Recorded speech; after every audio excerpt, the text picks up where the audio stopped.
E aí galera, tudo bem com vocês? Vamos aí para mais uma edição do 6 a 1 Responde, que é aquele quadro onde vocês fazem perguntas, eu as respondo em vídeo, você vem aqui nos comentários do vídeo e deixa uma outra pergunta para que eu responda na semana que vem, e assim a gente vai se retroalimentando até o fim dos tempos. Então desde o início eu peço para você deixar o like no vídeo, se inscrever no canal caso ainda não seja inscrito, usar os comentários para opinar sobre cada um dos temas que vamos abordar e também para fazer o seu questionamento para a semana que vem. A Francine Antunes de Oliveira pergunta: o que seria o primeiro ponto para melhorar a situação do Cruzeiro? Francine, obrigado pela pergunta. Eu acho que tudo passa pela questão da credibilidade. O Cruzeiro precisa voltar a ser um time em que os seus atletas confiam, em que a própria torcida confia e inclusive em que empresários, mercados, outros clubes também confiam. E a única forma da gente conseguir fazer isso é voltar a ser um clube que cumpre os seus compromissos, que paga salário, que faz um acordo na justiça e paga, que as pessoas não têm que procurar a justiça de novo para renegociar, coisa que infelizmente se tornou corriqueira aí na realidade do Cruzeiro. E como o próprio Filipão falou naquela última entrevista coletiva pelo Cruzeiro, depois do jogo contra o Náutico,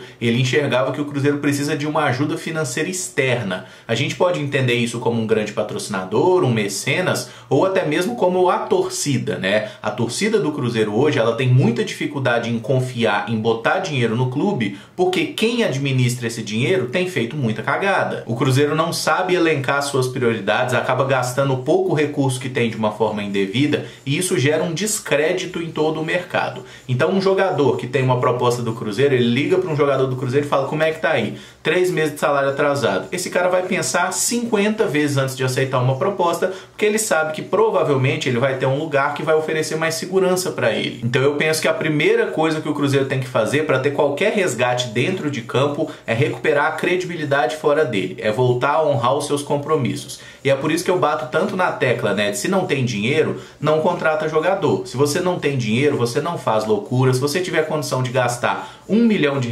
folha, é isso que entra por mês, você vai ter que montar um elenco com R$1 milhão de folha, pagar todo mundo em dia, que esses caras recebendo em dia, eles vão render mais do que um elenco de 5 milhões que não recebe. A gente viu isso na temporada passada, que foi rebaixado com um plantel aí de 15 milhões de reais por mês, né? Teve isso, e nessa temporada, com a maior folha disparada da Série B, a gente não conseguiu subir. O Cruzeiro precisa aprender com seus erros, isso é uma coisa muito importante também. O Lincoln Souza pergunta: o futebol hoje está muito caro, você acha que em algum tempo os times brasileiros poderão mudar essa maneira de pensar em achar que times só com jogadores caros são mais eficientes, ou só vai piorar daqui pra frente? Lincoln, obrigado pela pergunta. Eu acho que os grandes clubes do futebol brasileiro, eles vão seguir nesse delírio por mais algum tempo, tá? E quando a gente analisa, por exemplo, os valores que eram pagos nos contratos de TV nas últimas 2 décadas, a gente vê que hoje entra muito mais dinheiro no cofre dos clubes, só que o pessoal entrou numa loucura tão grande que, em vez de usar esse dinheiro para investir no clube, em infraestrutura, para pagar dívida, eles acabam dando esse dinheiro todo na mão de jogadores e de empresários. E se a gente analisar friamente, o grande problema do futebol brasileiro não é que não tem dinheiro, é que os times fizeram uma loucura tão grande, inflacionaram tanto o mercado, que hoje todos os clubes estão quebrando e quem está ficando rico é empresário e é jogador de futebol, tá? E aí tem muita gente que vai culpar a Lei Pelé, mas porque acabou a lei do passe. Não tem nada a ver com isso, gente. Hoje entra muito mais dinheiro e se você for bem administrado, você consegue ter um bom resultado. Olha o América, olha a Chapecoense, olha esses times que mesmo não tendo grande torcida, não tendo grande fonte de receita, eles sempre conseguem estar brigando. Eventualmente foram rebaixados? Sim, mas até porque são clubes realmente menores. O América, por exemplo, é um clube que nunca conseguiu ficar 2 anos na elite do futebol brasileiro. Toda vez que ele subiu, ele caiu na temporada seguinte, né? Ele parece ser um time bom demais para a Série B, mas que ainda falta alguma coisa para se manter na Série A. Vamos ver o que acontece agora em 2021, se finalmente eles vão conseguir isso. Mas um clube como o Cruzeiro, com o volume de receita que ele recebia, o Cruzeiro recebia coisa de 300 milhões de reais por temporada. Alguém vai me dizer que com 300 milhões de reais nos cofres você não consegue montar um time bom o ano inteiro e manter salário em dia? Era plenamente possível. E hoje que o Cruzeiro arrecada muito menos que a metade disso aí, ainda é possível fazer futebol sim no nível competitivo, mas é claro que hoje a situação é muito pior porque a gente tem uma dívida aí que com os acordos, né, ficou aí na casa de 750 milhões, segundo o presidente, mas era uma dívida que passava de R$1 bilhão.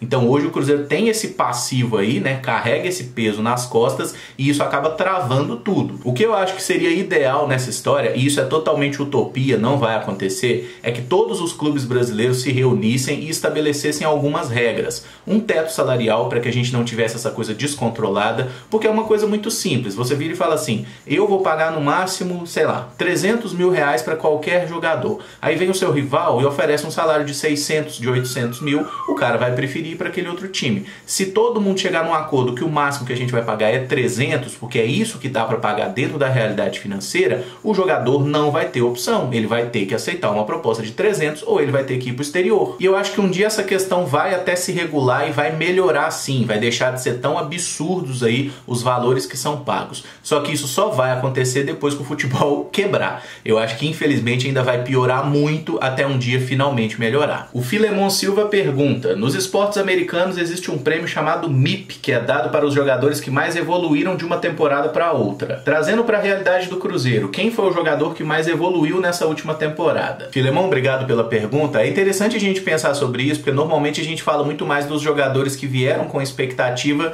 e acabaram decepcionando, né? Por exemplo, o Marcelo Moreno, um jogador que a gente esperava muito e não conseguiu entregar. E dentro do conceito que você apresentou, eu acho que o Adriano foi a grande revelação do Cruzeiro, ou a grande evolução dessa temporada. O Adriano, no ano passado, ele não jogou nenhuma partida como profissional, essa foi a primeira temporada dele, mas ele era visto ali como um patinho feio, né? Um jogador, esse cara não joga grande coisa, esse cara meio desengonçado, meio desconjuntado, grandão e não sei o quê. E o Adriano, quando recebeu sequência no time titular do Cruzeiro, ele se provou um jogador muito bom. E esse é o grande problema, né? Faltou sequência para ele. Ele foi um dos garotos que teve aquele início, né? Aquelas duas primeiras rodadas de Campeonato Mineiro como titular. O Cruzeiro jogou relativamente bem, ganhou aquelas duas partidas, aí começou a chegar jogador e o pessoal da base foi escanteado.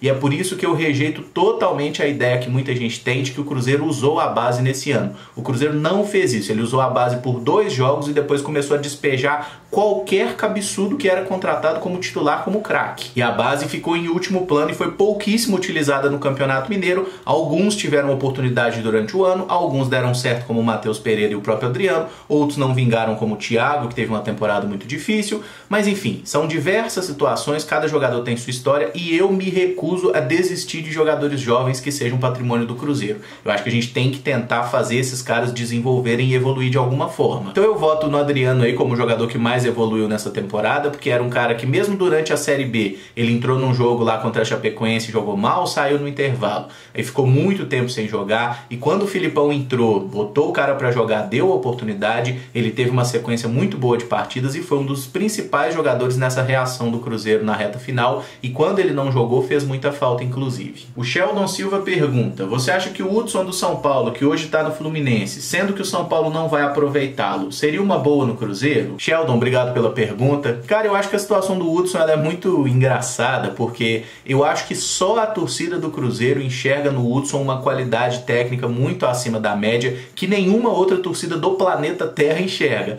Mas de fato a passagem do Hudson pelo Cruzeiro em 2017, ela ficou muito marcada positivamente por aquele gol contra o Grêmio na Copa do Brasil e por algumas partidas importantes na reta final da Copa do Brasil. Mas a passagem dele pelo Cruzeiro em si foi marcada por algumas lesões, por alguma irregularidade, mas a torcida só ficou com as boas lembranças. E eu respeito isso, não estou aqui para dizer que a lembrança de ninguém está errada. Mas na minha opinião, pelo menos, o Hudson não é esse jogador todo que a torcida do Cruzeiro pensa, tá? E com relação ao atleta, ele pertence ao São Paulo, tem contrato até dezembro de 2021 e está emprestado ao Fluminense até o fim de fevereiro agora, quando termina a Série A. Ainda não está definido se ele volta para o São Paulo, se ele fica no Fluminense, se ele vai para outro lugar. Enfim, é um jogador que deve ficar no mercado. Acho que um retorno dele para o Cruzeiro nessa temporada é muito difícil, para não dizer que é impossível, porque o Hudson é um jogador que ganha bem mais do que o salário que o Cruzeiro pode pagar para qualquer atleta na Série B. Se a gente considerar aquele teto de 150 mil, que nem existe mais, né, na prática,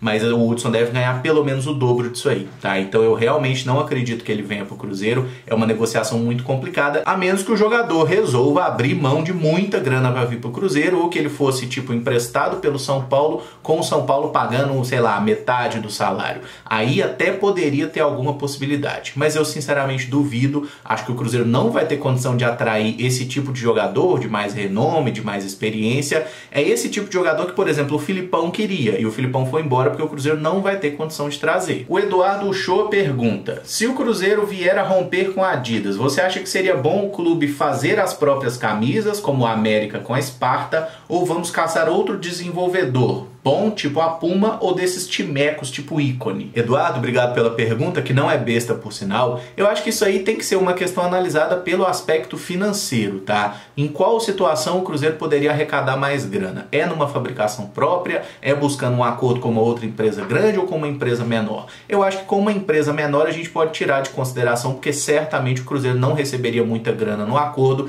nem na exploração comercial disso. Então dependeria muito das propostas que eventualmente aparecessem para o clube e de como ficaria a questão da fabricação própria. Lá no início de 2020, quando o Medioli estava ali falando sobre o clube e tudo mais, de ideias, ele até falou que o contrato com a Adidas era muito ruim para o Cruzeiro e que se a gente fizesse uma fabricação própria, poderia arrecadar muito mais. Então, assim, eu acho que precisa ser feito um estudo de viabilidade nesse negócio, de qual seria o gasto efetivamente, né? E se for uma fabricação própria, vamos embora. O negócio é o Cruzeiro arrecadar mais dinheiro. A gente precisa trazer dinheiro, seja de onde for. Mas é importante destacar que, segundo o presidente do Cruzeiro, Sérgio Santos Rodrigues, não tem nenhum perigo da Adidas romper o contrato, que a camisa do Centenário está pronta, a camisa da próxima temporada já está aprovada, a parceria entre Cruzeiro e Adidas vai continuar existindo, ela não vai ser rompida. Mas no campo das ideias, pensando aí para quando terminar esse contrato, né, no fim de 2022, se o Cruzeiro fizer um estudo e identificar que o melhor para ele, o mais rentável, é ter uma camisa de fabricação própria,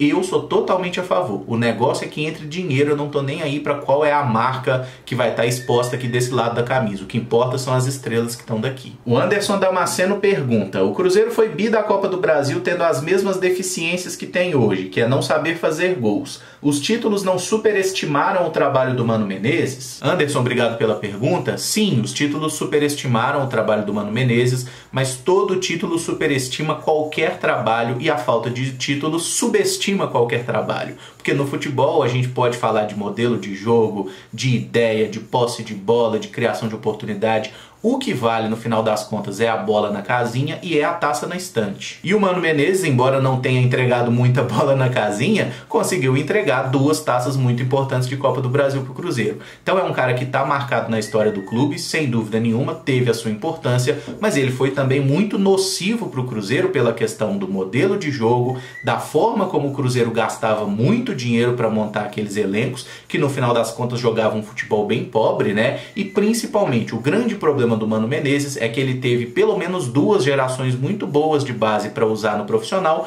e não quis usar ninguém, ele só usava jogador velho. Então a gente pode analisar o Mano Menezes por essas 2 óticas, né? Ele teve aspectos positivos, as conquistas, e teve aspectos negativos para o futuro da instituição. É um perfil de treinador que eu particularmente não gosto. Enquanto estava no Cruzeiro, é lógico que a gente tem que torcer pelo sucesso do cara, mas eu acho que a gente precisa de um treinador que seja mais comprometido e que pense no futuro do clube. O grande problema é que atualmente, né, não atualmente, mas já nas diretorias passadas também, nem a própria diretoria tem pensado no futuro da instituição, né? Todo mundo só pensa no seu mandato e dane-se o que vai acontecer mais pra frente. E eu acho que essa é uma cultura que nós, torcedores, temos que brigar para que mude dentro do clube, porque diretores vão passar, presidentes vão passar, treinadores vão passar, jogadores vão passar. Quem fica é só a gente, é só a torcida, seja na hora boa, seja na hora ruim. E na hora ruim, então, aí que o bagulho sobra pra nós, porque é a gente que tem que ouvir palhaçada, é a gente que é zoado, é a gente que sofre com o time, é a gente que é obrigado a ver um time horroroso em campo, né?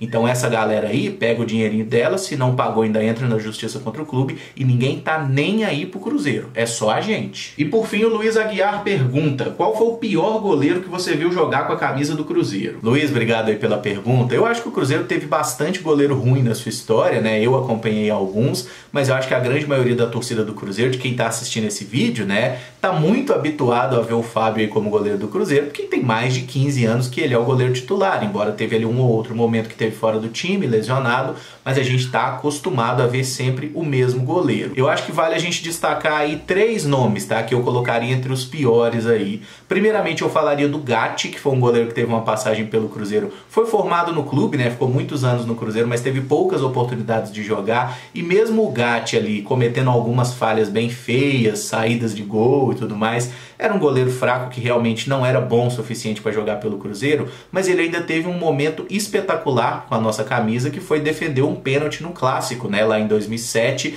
ele defende um pênalti do Marcinho com o pé, e o jogo estava 2-2 naquele momento, e o Cruzeiro vai lá e consegue a vitória, inclusive. Foi um puta clássico, 2007 foi um ano muito louco no que diz respeito aos clássicos, né? Teve um muito ruim que a gente tomou um 4-0, mas teve a gente ganhando com um time de moleque de 2-0 e o Atlético com o cu na mão, com medo de perder, e depois no Brasileiro a gente ganhou um de 4-2 e outro de 4-3. E o Gatti firme e forte lá no gol. Eu citaria o Jefferson, que foi o goleiro que mais falhou com a camisa do Cruzeiro que eu me lembro, né? O Jefferson jogou ali no início dos anos 2000 pelo Cruzeiro, também formado na base do clube, e ele cometeu muita falha. Teve um jogo contra o Paysandu, que foi a final da Copa dos Campeões 2002, que eu acho que ele falhou em todos os gols do Paysandu, foi uma coisa absurda, acho que foi a pior partida que eu vi um goleiro fazer pelo Cruzeiro, mas o Jefferson teve também bons momentos pelo clube.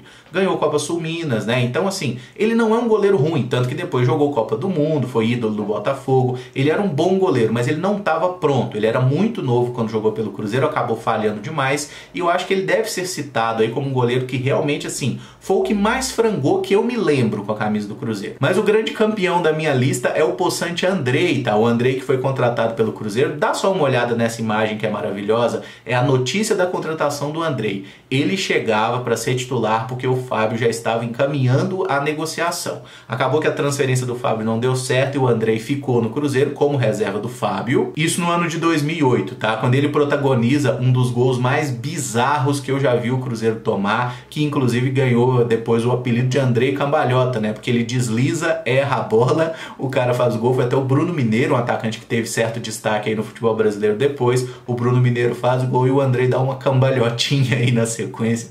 Um lance bizarro, era um goleiro muito ruim, inclusive rodou por muitos clubes no futebol brasileiro, fez raiva em muita torcida, e ganha o meu voto então para pior goleiro que eu vi com a camisa do Cruzeiro, porque é um goleiro que sai para fazer uma defesa e esquece que tem que pegar a bola. Eu acho que ele ganha de qualquer outro. Os caras podem frangar e tudo mais, mas esquecer a bola foi demais para mim, então o Andrei recebe aí essa honraria. E esse vídeo fica por aqui. Se você gostou, peço que deixe o like, se inscreva no canal caso ainda não seja inscrito, e use os comentários aí para opinar sobre cada um dos temas e fazer a sua pergunta para a semana que vem.